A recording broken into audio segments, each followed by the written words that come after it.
사도신경으로 신앙고백 드립니다. 나는 전능하신 아버지 하나님 천지의 창조주를 믿습니다. 나는 그의 유일하신 아들 우리 주 예수 그리스도를 믿습니다. 그는 성령으로 잉태되어 동정녀 마리아에게서 나시고 본디오 빌라도에게 고난을 받아 십자가에 못 박혀 죽으시고 장사된 지 사흘 만에 죽은 자 가운데서 다시 살아나셨으며 하늘에 오르시어 전능하신 아버지 하나님 우편에 앉아 계시다가 거기로부터 살아있는 자와 죽은 자를 심판하러 오십니다. 나는 성령을 믿으며 거룩한 공교회와 성도의 교제와 죄를 용서받는 것과 몸의 부활과 영생을 믿습니다. 아멘. 찬송가 528장입니다. 528장입니다.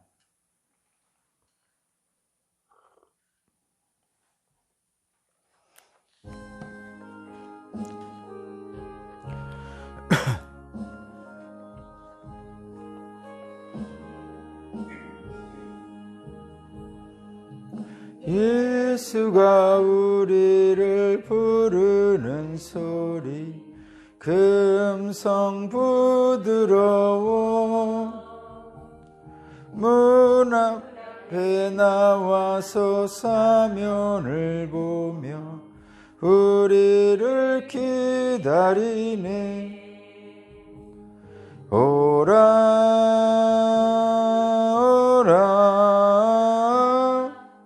방황치 말고 죄 있는 자들아 이리로라 주 예수 밖에 오라 간절히 오라고 부르실 때에 우리는 지체하랴. 주님의 은혜를 왜 아니 받고 못 들은 채 하려나. 오라 오라 방황치 말고 오라. 죄 있는 자들아 이리로라 주 예수 앞에 오라. 살같이 빠르게 지나 쾌락이 끝이 나고 사망의 그늘에 너와 내 앞에 들리며 가리우네. 오라 오라 방황치 말고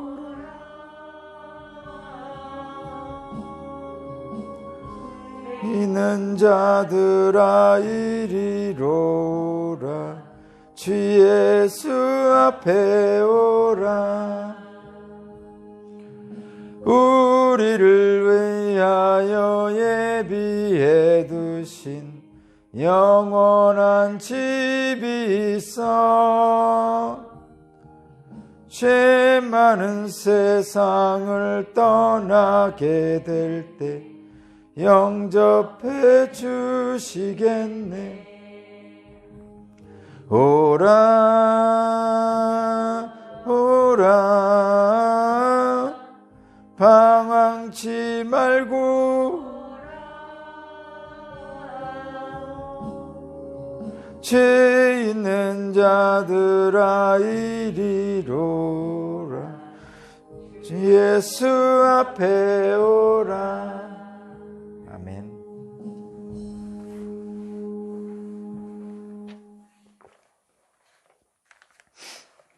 오늘 주신 하나님 말씀 마태복음 11장 20절에서 30절입니다. 마태복음 11장 20절에서 30절까지 말씀을 제가 봉독하겠습니다. 그때 예수께서는 자기가 기적을 많이 행한 마을들이 회개하지 않으므로 꾸짖기 시작하였다. 고라시나 너에게 화가 있다. 벳세다야 너에게 화가 있다. 너희 마을들이 행한 기적들을 두로와 시돈에서 행했더라면 그들은 벌써 굵은 베옷을 입고 재를 쓰고서 회개하였을 것이다. 나는 너희에게 말한다. 심판날에 두로와 시돈이 너희보다 견디기 쉬울 것이다. 화가 있다. 너 가버나움아. 내가 하늘에까지 치솟을 셈이냐. 지옥에까지 떨어질 것이다. 너 가버나움에서 행한 기적들을 소돔에서 행하였더라면 그는 오늘날까지 남아있을 것이다. 나는 너희에게 말한다. 심판날에 소돔 땅이 너보다 견디기 쉬울 것이다. 그때 예수께서 이렇게 말씀하셨다. 하늘과 땅의 주님이신 아버지, 이 일을 지혜 있고 똑똑한 사람들에게는 감추시고 어린아이들에게는 드러내 주셨으니 감사합니다. 그렇습니다, 아버지. 이것이 아버지의 은혜로운 뜻입니다. 내 아버지께서 모든 것을 내게 맡겨주셨습니다. 아버지 밖에는 아들을 아는 이가 없으며 아들과 또 아들이 계시하여 주려고 하는 사람 밖에는 아버지를 아는 이가 없습니다. 수고하며 무거운 짐진 자들아, 모두 내게로 오라. 내가 너희를 쉬게 하겠다. 나는 마음이 온유하고 겸손하니 내 멍에를 메고 나한테 배워라. 그리하면 너희는 마음에 쉼을 얻을 것이다. 내 멍에는 편하고 내 짐은 가볍다. 아멘.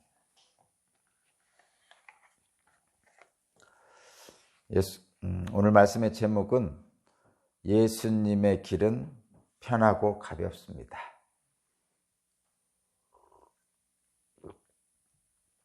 예수님의 길은, 예수의 길, 십자가의 길이죠. 십자가의 길은 편하고 가볍습니다. 라는 제목입니다. 예수께서 가시는 곳곳마다 병자를 치유하시고 귀신을 쫓아내셨습니다.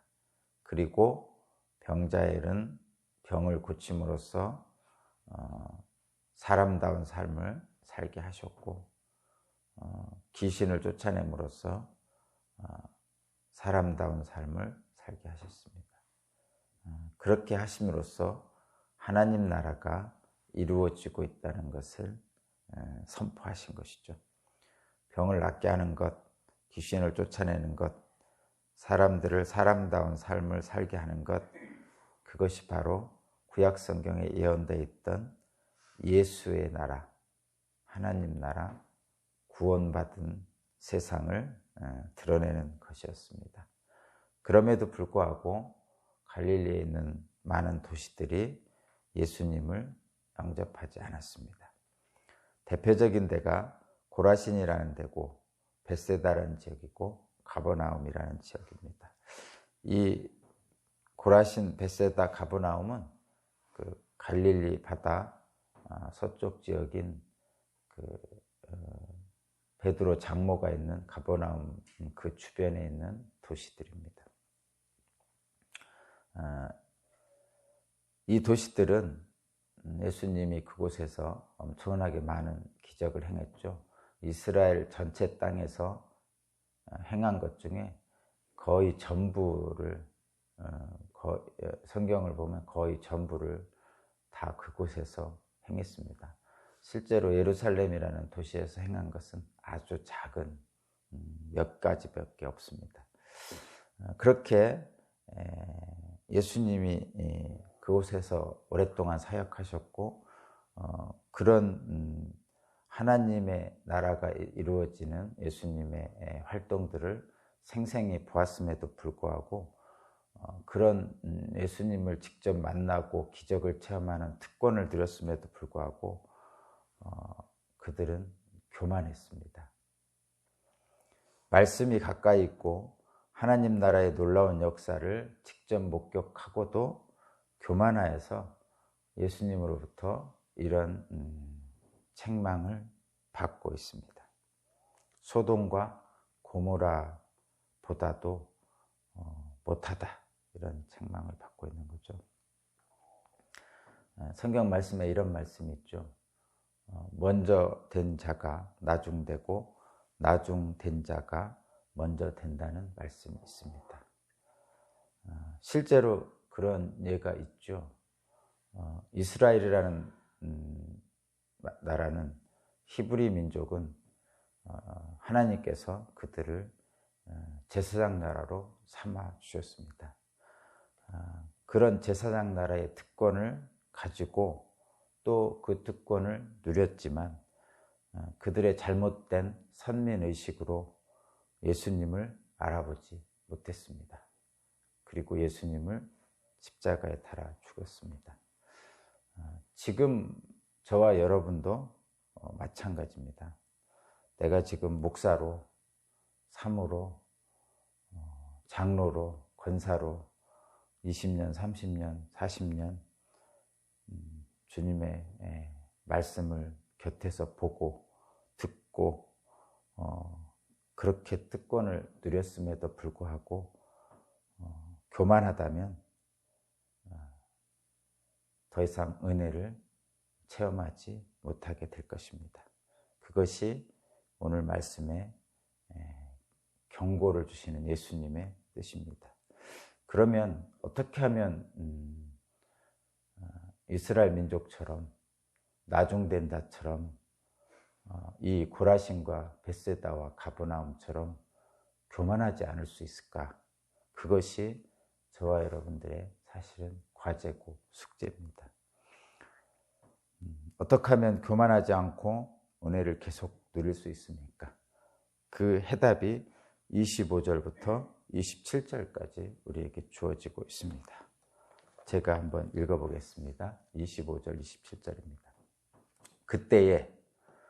그때라는 얘기는 바로 앞부분에서 가버나움, 벳세다, 고라신을 꾸짖은 후입니다.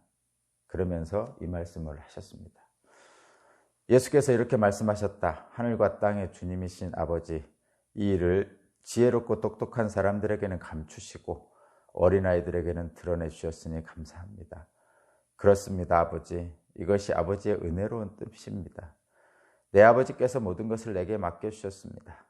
아버지밖에는 아들을 아는 이가 없으며 아들과 또 아들이 계시하여 주려고 하는 사람 밖에는 아버지를 아는 사람이 없습니다. 아멘. 어떻게 하면 먼저 된 자가 나중되는 그런 일들을 경험하지 않고 하나님 은혜에 계속 머물 수 있습니까? 교만하지 않을 수 있습니까? 예수님의 길을 가는 거죠. 예수님의 길을 가는 것이 정답인데, 근데 이 예수님의 길은 25절에 나타난 것처럼 지혜 있고 똑똑한 사람들에게는 감추어져 있고 어린아이에겐 드러나 있다는 것이죠. 지혜 있고 똑똑하다는 세상 사람들이 보기에는 예수님의 길이, 십자가의 길이 어리석어 보이기 때문에 감추어진 거죠. 감추어져 있다는 것은 십자가의 길이 어리석게 보이는 사람들은 그 길을 안 간다는 거죠. 그래서 좁은 문이죠. 지혜 있고 똑똑하다고 스스로 생각하는 사람들은 절대 예수님의 길을 가지 않습니다. 왜 그렇죠? 십자가의 길이라는 것이 죽는 길이잖아요. 세상에 성공을 바라고 번영을 바라고 이런 사람들은 절대 예수의 길을 안 가죠.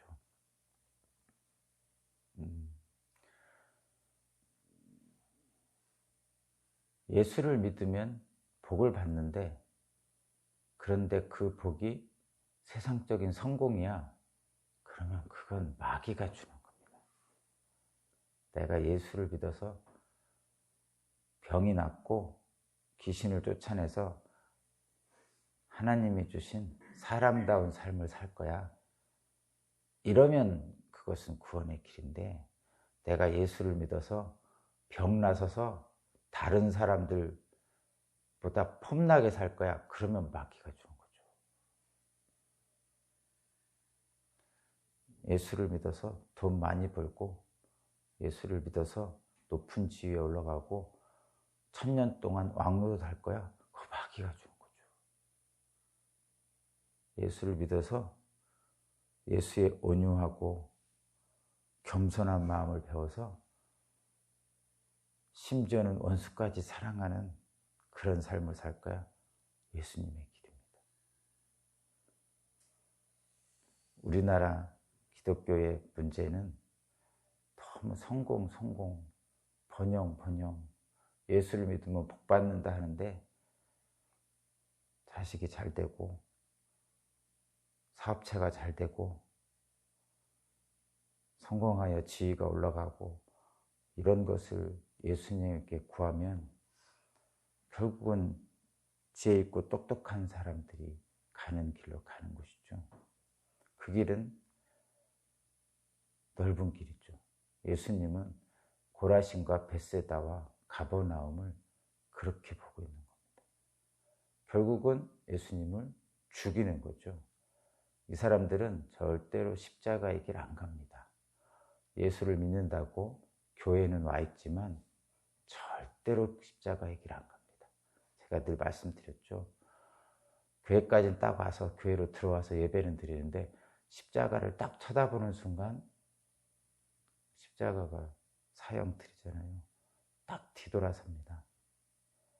십자가 너머를 보지 못하고 딱 뒤돌아서는 거죠. 그리고 십자가를 등지고 사람들을 바라보며 번영과 성공을 이야기하며 갑니다. 예수님의 이름을 이용해서. 그러면 예수님이 나중에 나는 너를 부른다 한다는 거죠. 주님은 따라오라고 그러셨는데 그 따라오는 것이 성공의 길, 번영의 길, 출세의 길이 아니고 십자가의 길이거든요. 근데 그것을 십자가를 딱 바라보고 등진단 말이에요. 아유, 이 길이 아닌 게 왜? 그리고 돌아가죠. 그리고 평생을 예수님의 은혜를 한 번도 누리지 못하면서 신앙생활을 합니다. 그것이 우리나라 교회의 안타까움이죠. 그게 현실로 드러나는 것입니다. 예수님의 길은 지혜 있고 똑똑하다는 세상 사람들 보기에는 어리석은 길입니다. 그러나 그럼 어떻게 합니까? 내가 목사로서 출세하고 싶은데, 큰 교회로 가고 싶은데, 사람들의 추앙을 받고 싶은데, 유명해지고 싶은데, 목사가 돼서 자식이 잘 됐다는 소리 듣고 싶은데 어떻게 하면 좋습니까? 그런데 그런 마음은 다 있죠. 그게 없다는 건 아니고, 그런데 그의 나라와 그의 일을 먼저 구하면 그 모든 것을 더하신다는데 우리는 그의 나라와 그의 일을 수단으로 삼고 그 모든 것을 목적으로 삼으면 예수의 길을 못 간다는 거죠. 그럼 어떻게 하라는 겁니까? 거기 나와 있잖아요. 25절 마지막에. 어린아이에게는 드러내 주신다는 거죠. 지혜 있고 똑똑한 사람에게는 감추시고 어린아이에게는 드러내신다. 도대체 왜 지혜 있고 똑똑한 나 같은 목사에게는 감추시고 어리석고 어린아이 같은 우리 연세 80 넘으신 그 한글도 모르는 권사님에게는 드러내실까? 고민을 해봐야 되죠. 그렇죠? 왜 박사보다 목사가 더 훌륭해야 되는지를 생각을 해봐야 되는 거죠. 세상에서는 목사를 별로 훌륭하다고 생각 안 하죠. 박사가 더 훌륭하죠. 그런데 예수를 믿는 사람들은 목사가 더 훌륭한 거죠. 박사가 뭐가 훌륭해요? 그건 세상의 것을 추구하는 거고 목사는 하나님의 것을 추구하기 때문에 목사가 더 훌륭한 거죠.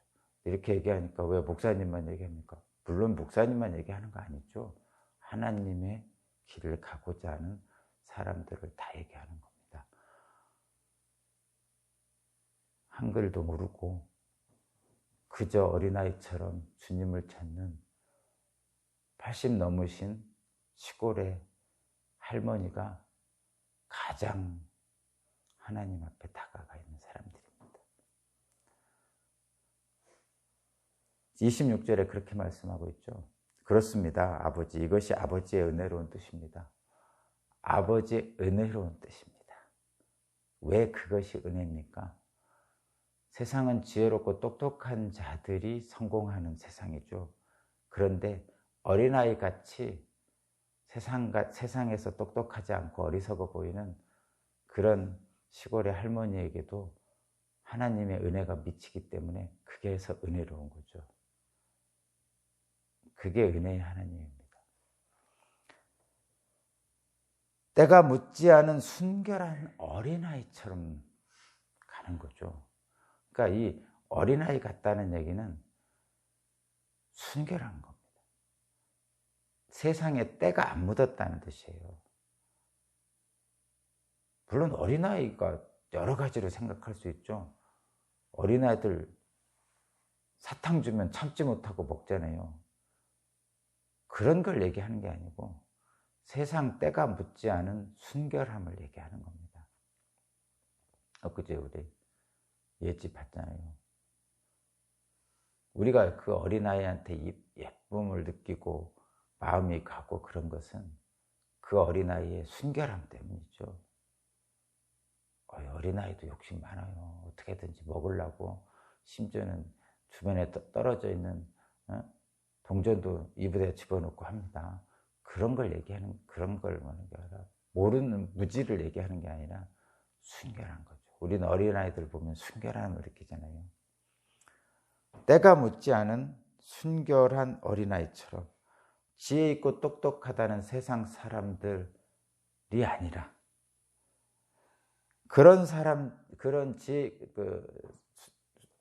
때가 묻지 않은 순결한 어린아이처럼 주님을 바라보면 십자가가 온전하게 보이는 겁니다. 그 길이 바로 구원의 길입니다. 그러니까 그것이 구원의 길인지 성공의 길인지 이런 거 구분도 없이 그저 주님을 바라보는 그 순결한 어린아이처럼 바라보면 주님의 온유함과 겸손함이 보입니다. 그런데 똑똑하고 지혜 있다고 생각하는 세상 사람들 눈으로 예수를 바라보면 그곳에는 성공과 출세의 길이 보이죠. 그래서 지혜 있고 똑똑한 사람들에게는 예수의 길이 감춰져 있고 순결한 어린아이 같은 사람들에게 드러낸다는 것입니다. 그럼 뭐하러 신앙생활 합니까? 이렇게 묻는 사람도 있죠. 예수 믿어 내가 좀 더 잘 살려고 복 받으려고 하는 거지. 당연합니다. 진짜로 그렇습니다.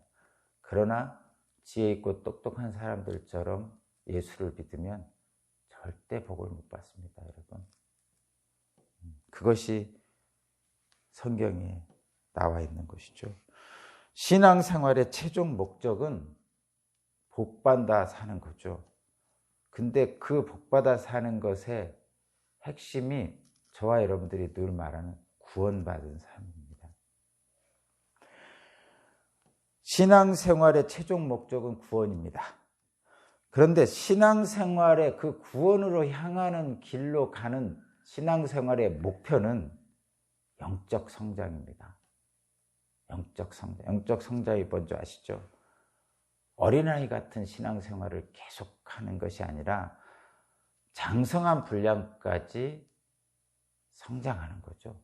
그리스도에 이르기까지.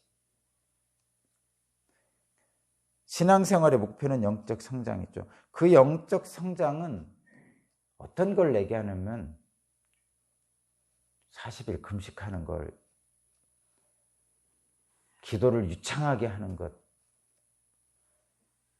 말씀을 많이 인용하는 것, 이런 걸 얘기하는 게 아니겠죠.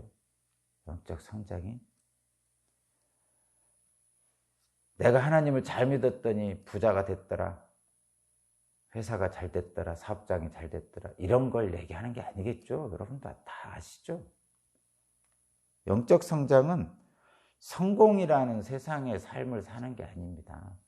영적 성장은 어린아이처럼 순종하는 태도입니다. 태도, 순종하는 태도.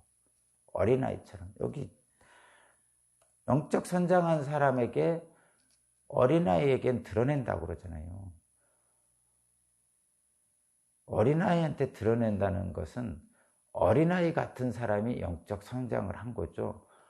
영의 눈이 뜨인 것을 영적 성장이라고 그럽니다. 그러면 어린아이한테 드러내는 그런 눈을 가진 사람이 영적으로 성장한 거죠. 성숙한 신앙인입니다. 그것이 우리 신앙생활의 목표예요. 그렇게 영적 성장을 한 사람만이 신앙생활의 최종 목표인 구원받은 삶을 살게 되는 거죠. 그래서 뭐라고 말씀하시냐면 28, 29, 30 구원받은 사람의 신앙생활에 대해서 그 구원에 이른 사람에 대해서 다시 한번 예수께서 본질적인 말씀을 하시는 게 28, 29, 30절입니다. 제가 읽어볼게요. 수고하며 무거운 짐진 사람은 모두 내게로 오라. 내가 너희를 쉬게 하겠다. 나는 마음이 온유하니 내 멍에를 메고 나한테 배워라. 그리하면 너희는 마음의 쉼을 얻을 것이다. 내 멍에는 편하고 내 짐은 가볍다. 정말 많이 들은 말씀이죠. 정말 많이 들은 말씀.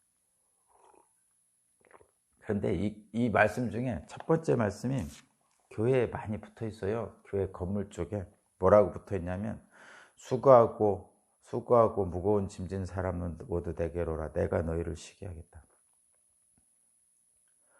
이거를 조롱하는 세상 사람들이 있습니다. 여기서 내가라는 것은 예수님이죠. 근데 이 내가를 목사라고 넣고 세상 사람들이 조롱합니다. 여기에 내게 오라 할 때 이 내게라는 것을 예수님인데 목사라고 넣고 세상 사람들이 조롱합니다. 사람은 사람을 쉬게 할 수 없습니다. 유일하게 그 쉬게 할 수 있는 예가 엄마 품이죠. 어린아이가 엄마 품에 안을 때 유일하게 쉬게 할 수 있는 거예요. 사랑하는 사람 품에 쉰다고요? 아유, 말도 안 되는 소리 하지 마세요. 남녀 간에 사랑하는 사람한테 가면 긴장하지. 그게 어디 쉽니까? 부부 간에도 마찬가지죠. 친구 간에도 마찬가지입니다. 진짜 쉼은 세상에서 가장 예수의 품에 쉬는 것 같은 쉼은 어린아이가 엄마 품에 안겨 있는 것. 그것을 상징적으로 보이죠. 또 하나의 성경적 상징은 푸른 초장과 실만한 물가로 양을 인도하시는 예수님이죠.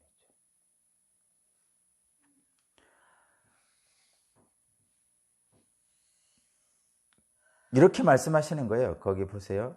29절 나는 마음이 온유하고 겸손하니 내 멍에를 메고 나한테 배우라. 그리하면 너희는 마음의 쉼을 얻을 것이다. 내 멍에는 편하고 내 짐은 가볍다. 이 말씀을 다르게 표현하면 이렇습니다. 이 교만한 인생들아, 나를 좀 본받아라. 나는 온유하고 겸손하다.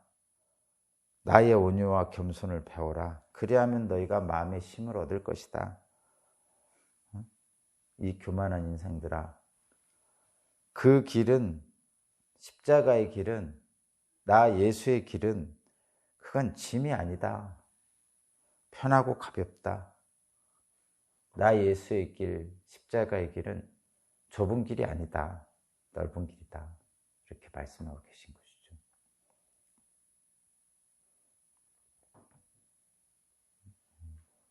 저한테들 주시는 하나님의 말씀이기도 하고 실제로 우리 기독교인들에게 주시는 말씀인데 우리는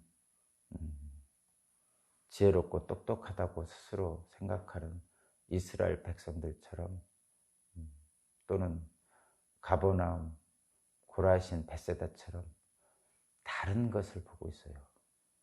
다른 것을. 예수를 보지 않고 교회에 와서 다른 것을 쳐다봅니다. 내 위신, 내 체면, 내 성공. 그러다 보니까 실제 예수님을 바라보지 못하는 거죠.